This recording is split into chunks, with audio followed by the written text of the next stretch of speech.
Hello! I didn't see you there. Did the butler let you in? Oh, yes, he always does. It looks like you've caught me reading extremely true stories. Well, go on, have a seat on the couch, and I'll regale you of the story I'm reading currently. It's one of my favorites. Are you ready? Here we go. A long time ago, in the year 1883, there was born in a harmonious, idyllic country town a young boy by the name of George. And George loved stories. Now, before this time, all the stories in the world were spoken, passed down orally from generation to generation. Each of these oral traditions contained only a single main character, often an inanimate object, like a chair or a tree or bread. This chair or tree or bread was always nice, and always did the right thing, and always smiled. And those were the only stories in the world. But little George thought this was silly. He thought it silly that the only stories were about nice happy chairs or trees or breads. He was also frustrated that half the time when his mommy and daddy told him these tales, they could not remember the endings, like someone forgetting the punchline of a joke. And so brilliant George locked himself in his room, determined to change things. First, his story would not be limited to one, but several characters. And rather than household sundries, they would be people. And these people would not always smile and agree. No, not good enough for our George. No, these people would be mean and selfish. Finally, George determined that no one would forget how his story ended, and so he did something that shocked civilization itself. He wrote it down on paper and bound it together. He called it a book. Now, when the town read it, they were stunned. It hadn't occurred to them that people could be self-interested or have complex motivations for their decisions. They loved it, and George was an overnight hero. But now, the townspeople were selfish and mean, and crime was rampant. There was no one to stop them, and so George went back to his room and wrote another book. In this story, all the people of the land were ruled over by one person who sat on a fancy chair and made all the rules for them. He called this person a king or a queen. In it, there were also people who wanted the king or queen to like them. He called this process of getting the king to like them politics. The townspeople read George's new story and cheered the boy as a pioneer. They chose for themselves a king, and soon order was restored to the town. But word quickly spread, and soon towns all over the world had named kings and queens. Soon the various kingdoms started disagreeing. They shouted day and night, and George could not sleep because of all the shouting kingdoms. And so he went back to his stories. This time, he invented a system of conflict resolution where each king and queen would get a bunch of their friends together, give them all long pieces of sharp metal he called swords, and then hit the other king or queen's friends with them. It was like a game where whoever had the most friends left living at the end won. He called these groups of friends armies.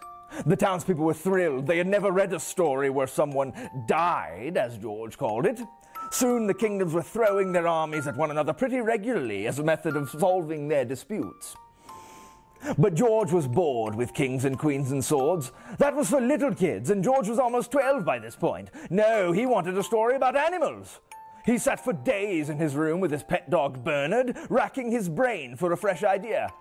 All the animals he knew were boring. Bernard, sleeping at the end of his bed, gave him an idea. He wrote a story about a dog, but bigger and more scraggly, and instead of living inside the house, it lived in the woods. He called it a wolf. But he knew he needed more than just the wolf if he was going to top his previous tales. His answer came one day when he was sitting on his back porch in the summer. A lizard skittered across his foot. Thus was his greatest creation born. A lizard, but way bigger. No, still not enough. A lizard, but way bigger and can fly. No, better, but still not enough. A huge flying lizard that breathes fire. He'd done it. And that was how George invented the dragon. These animal tales were so popular that the kingdoms all stopped killing each other and started reading his stories. He constantly wrote new stories for the townspeople. They were so popular that theater troupes all over the world performed them and then came back to George for more. It was too much for poor George, who had begun these stories for fun as a kid, but just wasn't having fun anymore. He vanished one foggy night onto a whaling ship and was never seen again. Hi, and welcome back to the Library of Alexandria. Now, if you are still with me and not already down in the comments leaving me hate comments, let me go ahead and hit you with a disclaimer. So, I don't hate George R.R. Martin, and I don't hate the Game of Thrones books. I like them, the first three. I thought the first three were really, really, really good. I don't like books 4 and 5. I think books 4 and 5 aren't good at all. But it's okay if you like them. I don't like them at all. I just think 4 and 5 are such a huge detraction from the original three that it doesn't even seem like they're written by the same author. In addition, what's it been, 8 years since Dance with Dragons? 2012? Anyway, so much of this is a slight exaggeration, but I do want to explain where I got the idea for this video. When I first started my booktube channel and I was looking for a bunch of military fantasy and political fantasy, because those are really the kind of things that I really, really like. And so I made this huge list that I found on Amazon and Goodreads and started going through them and putting them on my wish list. And as I was doing so, I started to notice a trend where there are so many books compared to Game of Thrones. So many blurbs on the front that compare the books to Game of Thrones, Song of Ice and Fire, or George R.R. Martin. Like, it happened often enough to where it struck me as really freaking weird. And we're not even getting in to the blurbs from George R.R. Martin as if he's the only person who reads books in the world, and the comments, the reviews from people on Goodreads and Amazon who way more compare books to Game of Thrones than the publishers do. And so I kind of had this idea for a video that just kind of like sat in the back of my mind for a little while, but then after I joined the Shelf Space Book Club and was talking with people in the Discord, and I brought up the fact again, and everyone else was like, yes, why is this a thing? And so we started pooling our knowledge of all of the books that get compared to Game of Thrones and Martin, and so lo and behold, we had a video. So part of this, I need to give props to my shelf spacers, shelf spacelings, whatever, the other people in Shelf Space. So both Jessies, Sam, Abby, Ev, Winchester, AK, V. If I missed any of the people, I apologize, but those are the main ones who we've kind of tossed things back and forth. And so here we have a video entitled, guys, every book can't be Game of Thrones. It just can't. So I'm going to show you some of these blurbs here in a second, but after this extensive research I've done, here's the kind of things that I think books have that cause it to be compared to George R.R. Martin and Game of Thrones. So, multi-POVs. So if it has more than one POV character, it's going to be compared to Game of Thrones. Wolves or dragons, because we all know, as we saw in that extremely true story, Martin invented both the wolf and the dragon. If anyone dies in a story, we're going to compare it to Game of Thrones. If anyone is mean or isn't happy, if any character isn't just this paragon of virtue, we're going to compare it to Game of Thrones. If there's a king, if there's politics at all, if there's a court of nobles, boom, it's just like Game of Thrones. I mean, it just seems like at this point where if you have characters, it's like Game of Thrones. If there's a plot, it's like Game of Thrones. If it's written down, it's just like Game of Thrones. Guys, it's ridiculous. It's so common. So I have some blurbs here, and let me tell you, Library Journal is the worst. Library Journal just goes to it like right away. So here are some of the reasons that I think that this happens. Because you don't really see these blurbs on books published prior to the show. And so I think the show got so popular in the mainstream, it's just easy to throw Game of Thrones on the back of a book to kind of entice people who maybe aren't normally fantasy readers but like the show, because the shows has explosive popularity, way more than the books had back when I read them. I have not seen the show. I have merely read the books that have been on offer. And so I think just comparing it to Game of Thrones becomes shorthand for any of those things that I mentioned before, and it just seems kind of lazy. And yeah, we all compare books to other things. I do it in my videos. I'd say, oh, this is kind of like this. And I get that, and I don't think there's anything wrong with that, but the Game of Thrones comparison is so abused. It's like we compare every single epic fantasy novel to Martin's Song of Ice and Fire series, and I really don't know why. Is Game of Thrones and the Song of Ice and Fire the pinnacle of epic fantasy? I mean, I'm not sure that it is, and I'm not sure we should be comparing everything to it, considering it's not finished. And guess what, guys? It's never gonna be finished. He's never gonna get it done. So I would much prefer to recommend or compare something to a series that is done and has a complete plot arc. So I don't know, guys, it's madness, but a lot of this is tongue-in-cheek, so if you like Game of Thrones, don't at me and tell me how much you hate me personally. I'm not insulting you. Like, come on, you can like the Game of Thrones books, I like them also, but we have to acknowledge the absurdity that is present here. So, I am no longer gonna say without further ado, because we all say it before we start anything. So I'm gonna try to find other segue phrases. So, without any more hesitation, I'm gonna read you some blurbs and we can see what books are compared with Game of Thrones. Now, I haven't read all of these, so if you have, please tell me why they think it's like Game of Thrones, and if it actually is, because some of them are. Some books are very similar to Martin's books because they were written to be that way. But to paraphrase Syndrome from The Incredibles, when everyone is Game of Thrones, no one will be. And when everyone's super, no one will be. So here we go. This is Malice by John Gwynne, a series that promises the same degree of complexity and depth found in Jordan's Wheel of Time and George R.R. Martin's Song of Ice and Fire series. Influenced by Gemmel's Regante and George R.R. Martin's Game of Thrones.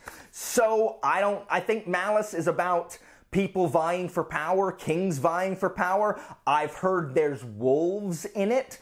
So apparently Malice is just like Game of Thrones because it has people vying for power and there's political intrigue, which we all know George R.R. Martin invented. This one is from Army of God by Dennis Bailey. It's Noah's Ark meets Game of Thrones, unique and surprising. Can you even imagine that? What? Are there rival powers each struggling to build a boat that survives a humanity-destroying flood? Are the animals on the ark forming factions and that's why some animals are extinct? I don't even know what that's about, but that kind of sounds awesome. So if you've read this one, you gotta let me know what that's about. The 10,000 by Paul Kearney. This is a book based on Xenophon, the ancient historian, who was a Spartan soldier that kind of got stuck over in Persia and had to fight their way out and back to Greece, which is an awesome real story. It's like a historical fantasy based on that. But this is described as tough, gritty fantasy to compete with George R.R. Martin, Steven Erikson, and David Gemmell. First of all, why do all these books have to compete? Like, why do we need to find the next Game of Thrones? I mean, you saw this when Harry Potter first came out or was hugely successful, especially after the movies. Everything was small child and the magical thing he discovers. After Twilight, it was everyone's a freaking vampire. Why must every gritty story be the next Game of Thrones? He didn't invent grit. Martin didn't invent the sepia-toned movie. Who knows, man? But apparently it's gritty fantasy, and just like Game of Thrones, I'm sure the Spartans have warring houses somewhere. They didn't have any of that. The Shadow Campaigns, which I have read by Django Wexler, may end up doing for the Napoleonic Wars what G.R.R. Martin did for the Wars of the Roses. No, it didn't. There's no Shadow Campaigns show, and I love the Shadow Campaigns, but there are not nearly enough people reading it. In addition, most of the people who watch Game of Thrones don't know it's based on War of the Roses. Now, I wish Napoleonic War stuff was way more popular than it is, but it did not succeed there. So, Malazan. I've read these also, by Steven Erikson. Gripping, fast-moving, delightfully dark and masterful with unapologetic brutality, reminiscent of George R.R. Martin, utterly engrossing. Yes, I think you can draw some similarities between the tone of the two books, especially Erikson's earlier works versus Anne Martin's earlier works as well.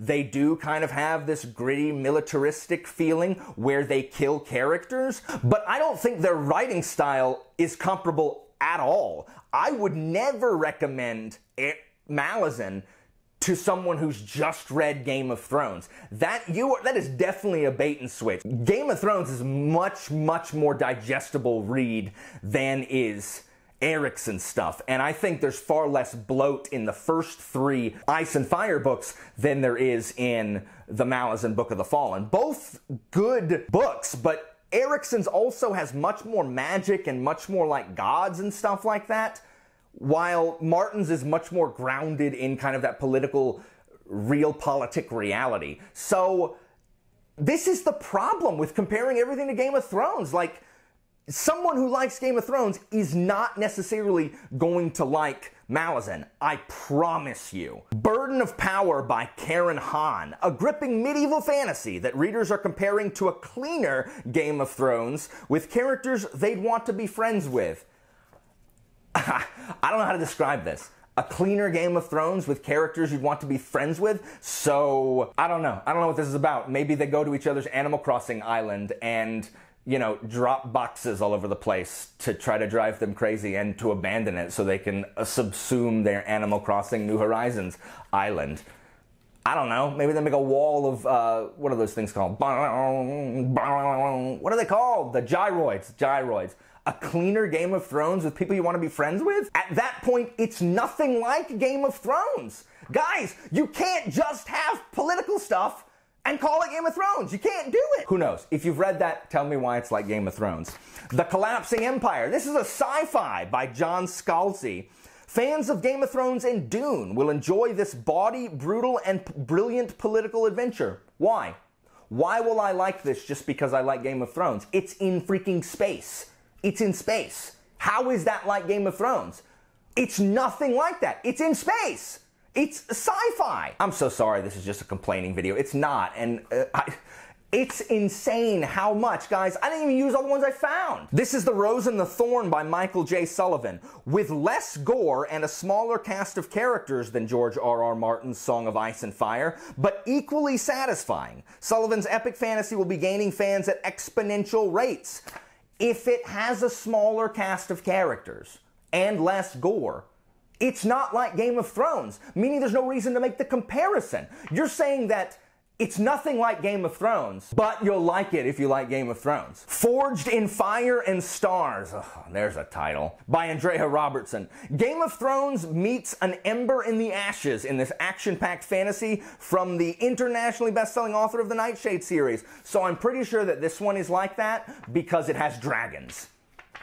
If it has dragons, guys, automatic, boom, Game of Thrones, because we know those never existed before George R.R. Martin, boom. Man, Joe Abercrombie's got a ton of comparison here. So, Best Served Cold was one of the best genre reads of the last decade, fulfilling Abercrombie's considerable potential and then some. The book combined the grim tone of George R.R. Martin with the vengeance-soaked bloody epics of Quentin Tarantino and the mission-based structure of something like the A-Team. And like George R.R. Martin, Abercrombie has the will and cruelty to actually kill and maim his characters. Before I continue, Martin hasn't killed a character since Storm of Swords. He doesn't kill anyone after that. We have a ton of fake-out deaths at the end of chapters that no one is fooled by, but Martin hasn't killed a character since Storm of Swords. So we've got to stop pretending that George R.R. Martin is this, ooh, shocking, I'm gonna kill my main characters off guy, because he's not. Not anymore. Like, it was awesome back when those first 3 books came out. Absolutely, I'm with you. But Feast for Crows, Dance with Dragons, not anymore, guys, not anymore. So if Abercrombie's doing that, good for you. There's jaw-dropping violence, twists, turns, and character arcs that prompt the occasional muted cheer. Abercrombie is fast supplanting G.R.R. Martin as the standard by which all contemporary epic fantasy should be measured. Back to my point.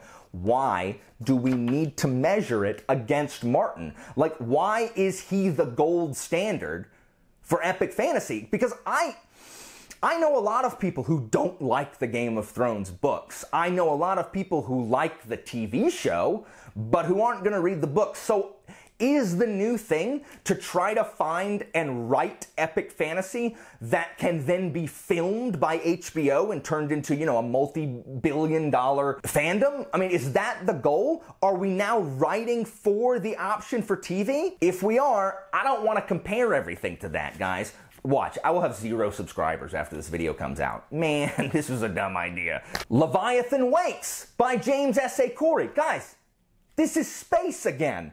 Science fictional equivalent to A Song of Ice and Fire. How? How? I read the back. There's a detective. Where is the detective in Game of Thrones? How? I don't understand how it could be the science fiction equivalent of Game of Thrones. Are there a bunch of political houses? Do a lot of characters die? Is there a grim tone? Are there dragons? Are there wolves? Who knows, man? Maybe because it's a successful TV show. Kings of Paradise by Richard Nell. Kings of Paradise presents a brutal world of complex yet simple politics reminiscent of Game of Thrones. I don't know how it can be complex and simple simultaneously. And again, because it has a political system, ladies and gentlemen, because there are politics, ergo, it must needs be Game of Thrones. The Sanctuary series by Robert J. Crane, best described as The Hobbit meets Game of Thrones. What? Like, are the Bagginses going to war against the Lightfoots? Or, I don't remember any of the Hobbit names, guys, sorry. Like, is the Shire turning on itself? The Hobbit is nothing like Game of Thrones. It's just not. If you've read that book, you gotta tell me what that's about. The Hobbit meets Game of Thrones? What? Is it best described as that? Doubtful. The Emperor's Blades by Brian Staveley. A complex and richly detailed world filled with elite soldier assassins, mystic warrior monks, serpentine politics, and ancient secrets. Readers of Sarah Douglas's Wayfarer novels and George R.R. Martin's Song of Ice and Fire series should enjoy this opener. Why? Why? Because there's politics? Why does one equal the other? Is it written like Game of Thrones? Is that similar? Or is it just the fact that there's some people might die? Also, the term elite assassin is an oxymoron because assassins are never elite in any book. Assassins never actually do the stuff they need to do. They don't, unless they're maybe the main character. If the main character's an assassin, then yeah, I guess they're uber. But characters that aren't the main character, they're never amazing because they don't ever kill main characters. At me. The Warrior's Path by Kareem Solomon. Packed with action and intrigue, flavored with a mild dose of romance, The Warrior's Path is perfect for fans of Kel Cade's Dark Tidings and G.R.R. Martin's Game of Thrones. Why? A mild dose of romance and action? Like, there has to be better descriptors, and I know they don't have a lot of space, and I get that George R.R. Martin is like most bang for your buck small thing that says a bunch, but it's too broad. It's too broad because all of these books can't be that way. Mage's Blood by David Hare. Hare's first foray into adult fantasy is similar in scope to George R.R. Martin's Ice and Fire and Robert Jordan's Wheel of Time series, and is sure to please those authors' many fans. How? This is about because it has kingdoms that want to go to war with other kingdoms.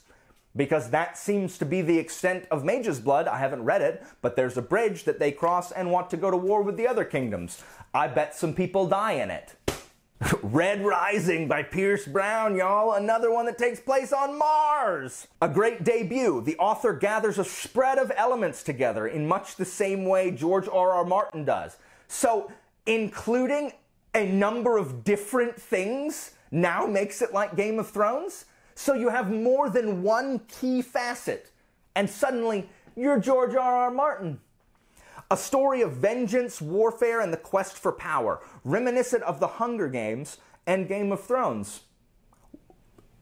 Again, two very popular things. That will make people buy it. This is probably my favorite one. Rage of Dragons by Evan Winter. Game of Thrones meets Gladiator. How? How? Is there a Colosseum?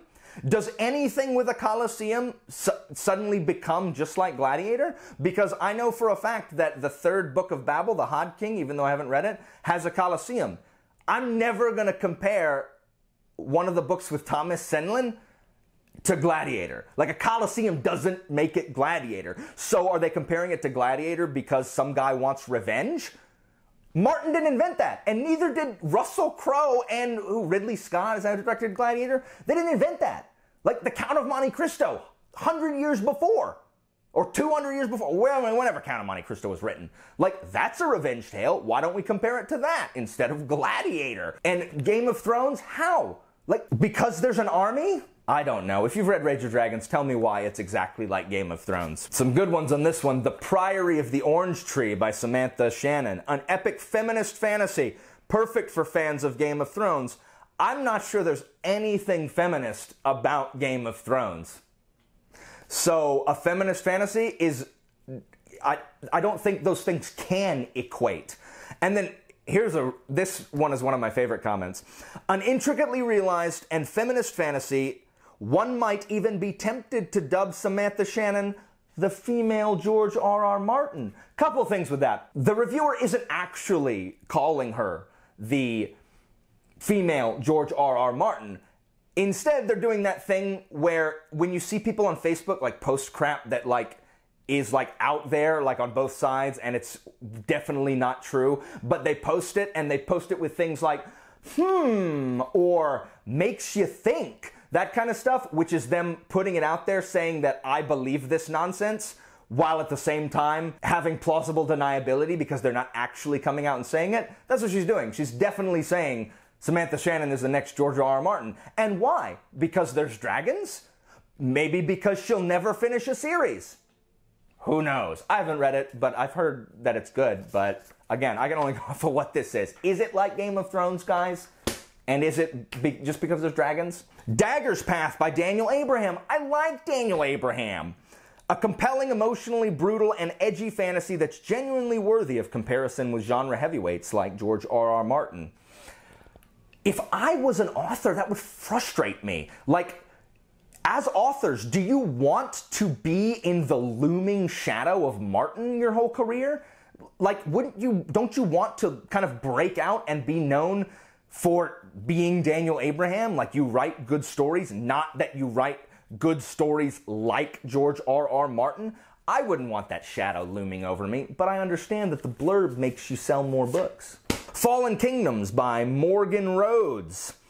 A YA Game of Thrones, full of intrigue, betrayal, lies, and love. It can't be a YA Game of Thrones, because I'm fairly certain YA can't have everybody murdering everybody. In this Game of Thrones-esque high fantasy, Rhodes has created a world that's raging with war, deceit, spoiled royals, and a populace needing a little to spark a revolution. Okay, Game of Thrones doesn't say anything about the populace, ever. The people are never considered in the world of Westeros. It is nobles and rich people fighting other rich people for who gets to be the rich person ruling over the plebs. They never talk about the plebs. If it's talking about the plebs making a revolution, it's not like Game of Thrones. There's nothing like it. There's no plebs revolting, but I think there's dragons in this, so must be Game of Thrones. Fireborn by Rosaria Munda. Game of Thrones meets Red Rising in a debut young adult fantasy that's full of rivalry, romance, and dragons. Game of Thrones meets Red Rising. This isn't even in space. This is kind of like the Russian Revolution. That's nothing like Game of Thrones. Again, a populist uprising is not a Song of Ice and Fire. The plebs don't do jack. Fate Marked by David Estes. David Estes has written a thrilling journey comparable to Game of Thrones and Sanderson's Way of Kings. Wow, that's reaching. If I was this guy, I would make sure that my book could actually live up to that comparison. Bloodsong by Anthony Ryan. Fans of the broad-scale epic fantasy along the lines of Robert Jordan's Wheel of Time and Martin's Song of Ice and Fire novels should find this debut much to their liking. So, again, here we have any fantasy that has a bunch of elements. Any fantasy that is focused on, say, a continent instead of like a single city must be compared to Game of Thrones, because it's the only books that have geopolitical implications. Ryan's style is somewhat relaxed and paced extremely well. Bloodsong is like the love child of Patrick Rothfuss and Abercrombie, writing the story of Jon Snow in The Night's Watch from Song of Ice and Fire. Okay. I'm sorry, somewhat relaxed and paced extremely well. I like the Song of Ice and Fire. No, not paced extremely well. Guys, Clash of Kings. Go ahead and admit, Clash of Kings was the hardest one to get through. You know it was. I mean, it was for me too. I like Clash of Kings because I like that kind of like nothing's happening, it's just horse trading. But even Storm of Swords, the last third of Storm of Swords, wow! The first 2/3, it's not paced super well. Like, you can't just backload everything into the back and call it paced well. Another Anthony Ryan, Empire of Ashes. Oh, it's about dragons. This series is action-packed, full of intrigue, and just plain fun. Ryan deftly... Can't read my own writing, y'all. Oh, Ryan deftly writes something for fans of dragons, steampunks, or gutsy characters, or all three. Readers of epic adventure fantasy like Game of Thrones should check this series out. No. There's no steampunk in Game of Thrones, and it's not an epic fantasy adventure. I would not consider Game of Thrones an adventure novel at all. I would much more consider things along the lines of Foundry Side or Senlin Ascends, really the second one even more. Game of Thrones is not one of those adventure fantasies. Like, they're not going and experiencing kind of new worlds and new places. No, it's just about, you know, again, nobles stab each other. All right, The Traitor Baru Cormorant by Seth Dickinson, a breathtaking contender with George R.R. Martin's Game of Thrones. Perfect for those who thrive on fantasy with Machiavellian overtones, this labyrinthine story starts off a wee bit slow, but soon enough sets you on a path toward high-stakes clash you're almost afraid to reach. This is probably the best comparison on here. Now, while I have not read Traitor Baru Cormorant, that at least tells you exactly why it is compared to Game of Thrones. It has Machiavellian politics, it starts off slow, and then races toward this really gripping conclusion, which I think Song of Ice and Fire actually meets. So I think that's a really good comparison. If you've read the book, tell me if it's anything like that. But that at least tells us more than just saying, Game of Thrones, they'll buy it. Red Wolf Conspiracy by Robert V.S. Reddick. Reddick's debut presents a unique setting for an epic fantasy and includes memorable characters. With comparisons to George R.R. Martin and Philip Pullman, this is highly recommended, oh, my phone went off, sorry, for fantasy collections. So that's the bar now. Memorable characters means that it's Game of Thrones. Memorable characters and an interesting fantasy setting. That's everything. Everything can't be Game of Thrones. And finally, Seven Forges by James A. Moore. George R.R. Martin fans willing to settle for a less sophisticated plotline may enjoy this well-written epic fantasy series kickoff. So if you want something that's Game of Thrones but not as good, you should read this. I wouldn't want that one on my book. Anyway, guys, so hopefully you don't hate me now. Hopefully you also understand the absurdity of that. It's just lazy marketing. It's assuming that people reading aren't discerning enough to decide things for themselves, and that if it says George R.R. Martin, be like, oh, I love the show, I'm gonna buy that. And you know what? We're all guilty of buying stuff that's hawked by things that we like or compared to things that we like, and we all do it, and there's nothing wrong with comparing things to Martin, but we can't compare everything to Martin. If you have any other books that are compared to Game of Thrones, throw them down in the comments. If you disagree, that's cool. If you're gonna be a huge jerk, don't bother commenting. There's no reason for that, because this is all tongue-in-cheek, guys. I don't hate George Martin. I don't hate Game of Thrones. Do I think we'll ever see the end of the series?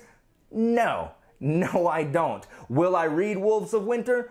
Probably not. Is it Winds of Winter now? Winds of Winter? No, I probably won't read it. But I will look up how it goes and watch everybody else read it. Anyway, this has gotten really long, guys. I hope you enjoyed this video. And as always, thanks for watching. So stupid. That's so stupid. Oh, good stuff.